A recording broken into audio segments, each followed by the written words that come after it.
దేశంలోనే అత్యధిక దిగుబడిని తెలంగాణ సాధిస్తుందని కేసీఆర్ మొన్నటి ఉపన్యాసాలతో చెప్పుకొచ్చారు. అయితే పంట విస్తీర్ణం పెరగడానికి రైతు బంధు లాంటి పథకాలు కారణం అన్నది కూడా చెప్పుకొచ్చారు.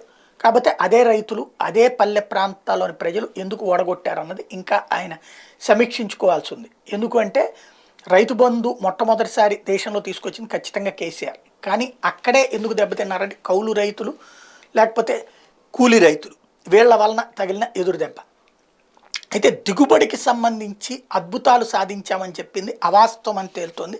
తాజాగా నాబార్డ్ లెక్క ప్రకారం చూస్తే ఒక హెక్టార్కి దిగుబడి ధాన్యం పరంగా చూస్తే దేశంలో 4వ స్థానంలో ఉంది Telangana. First place Punjab, second place Andhra Pradesh, third place Tamil Nadu, fourth place Telangana.